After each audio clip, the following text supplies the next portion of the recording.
Amoureux de l'élevage, bienvenue dans cette nouvelle vidéo, les chroniques d'élevage leader.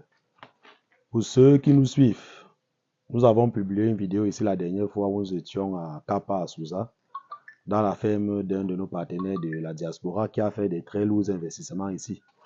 Et après plusieurs échecs, et plus particulièrement les cas de vol, il a décidé de mettre une pause d'abord à son activité et il nous a contacté pour venir redonner vie à son projet.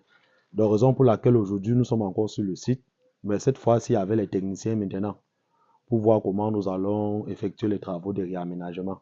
Donc là aujourd'hui, nous sommes venus sur le site avec le plombier, le maçon et l'ingénieur qui doit s'occuper des caméras solaires ici et les plaques solaires pour la sécurité du site.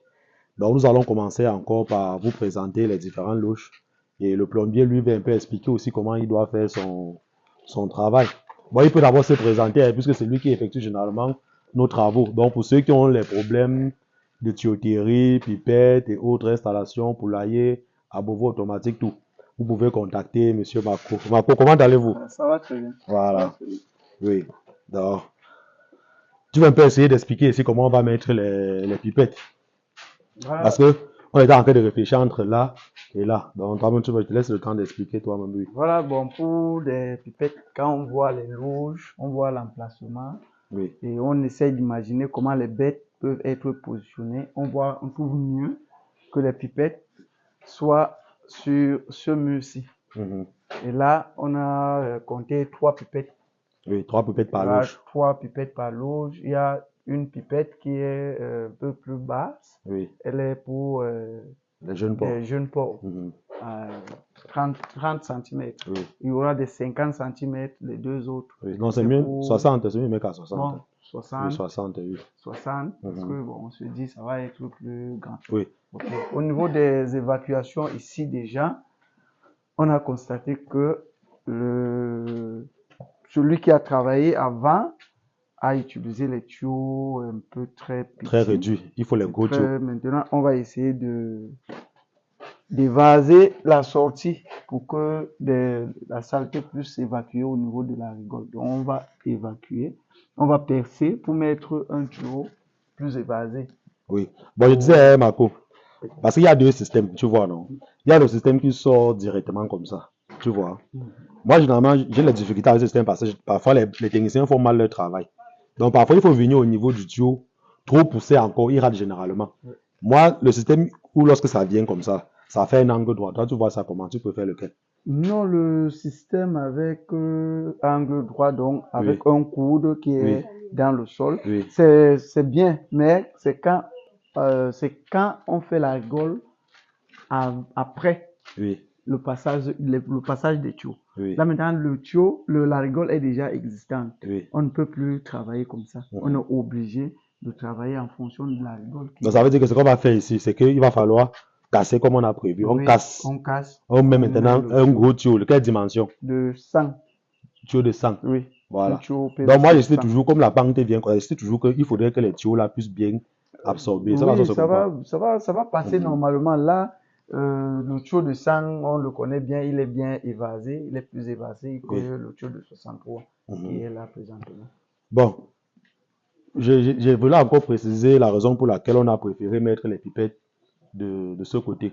Parce que on a constaté qu'en travaillant, comme la dernière fois on pensait travailler comme ça, lorsqu'on a évalué là, on a vu qu'en travaillant comme ça, on doit plus dépenser au niveau des tuyaux. Il y aura trop de tuyaux qui vont passer. Il y a trop de tuyaux qui vont circuler en désordre. Et puis ça peut fragiliser le mur parce qu'on va percer le mur pour faire passer ces tuyaux-là. Oui, donc c'est pour ça qu'on a préféré faire une fois une ligne droite. Oui. Parce que c'est toujours son terrain derrière, donc il n'y a pas de problème là. On fait une ligne droite et ça facilite. Là, il y a économie au niveau des tuyaux, au niveau du matériel. Puisqu'en prenant comme ça, c'est presque le double que lorsque on travaille en longueur. Oui, c'est ça, oui. Donc, ça veut dire que ce que tu as présenté là, c'est le même système qu'on doit faire dans tous les loges. Qu'on doit faire dans tous les loges. Oui. Donc, ça se répète seulement après chaque loge. Bon. Maintenant, ici, si je me permets, ici, on a nos tuyaux, nos robinets qui étaient là avant, qui ne vont pas nous servir. On va sortir des autres robinets qu'on va mettre sur les poteaux. Donc, ici comme ça, là, ça c'est 13 loges. Non? 13 loges. Oui, donc ça veut dire que 3 robinets ici suffisent. Oui, on a pris 4. 4 robinets. 4, c'est 13 loges. On a pris 3 loges par robinet. Non, si on prend un long tuyau, ça peut faire ça, 3 robinets. Un long tuyau, ça lave presque les longs tuyaux, non? Il y a des tuyaux flexibles comme ça. 3 tuyaux. Oui. 3 loges pour un robinet. Oui.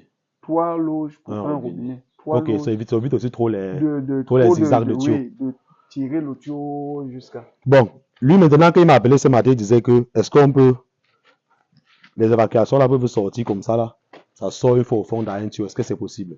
Parce que moi, je vois que là, étant donné que la rigole a été faite et que la pente n'est pas bonne, moi, je vois ça. Non, moi, c'est pas trop possible. Déjà ici, il faut juste curer la rigole, la nettoyer. Oui. L'eau qui va arriver ici va arriver jusqu'en bas. Le tuyau ici, s'il faut mettre un tuyau, il va falloir un tuyau de très grand diamètre. Oui. Et ça va être encore plus coûteux pour rien. Donc ça veut dire que la meilleure solution, c'est de laisser comme ça, balayer. Oui, laisser la rigole tout le temps quand il y aura de la saleté ou bien quoi que ce soit. Oui. On balaye jusqu'au fond. La seule chose maintenant qu'on peut faire pour que la saleté n'entre pas dans la rigole, oui, c'est d'augmenter une bande, oui, même de 15 cm pour que la terre s'y n'entre pas dans la rigole, comme ici là n'est pas coulé. Oui. Bon, ça c'est plus les déchets, ça part qu'au champ. Donc pour moi, je n'ai même pas trop de problème avec ça. Maintenant pour le maçon maintenant, c'est ça. Donc normalement ça c'est ce que les avaient prévu pour la charpente du toit. C'est ça. Mais tout c'est déjà gâté. Ça veut dire que ça comme ça, je ne sais pas s'il va falloir changer ou s'il va falloir ajuster. Hein. Apparemment, il y a ce qu'il faut changer complètement et ce qu'il faut ajuster. Mais dans tous les cas, il faut changer ça et fermer tous les trous là. Ok.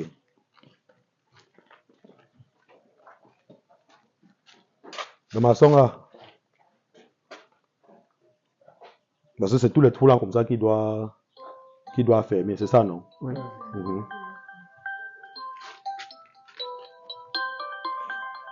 Avec ça. C'est ça.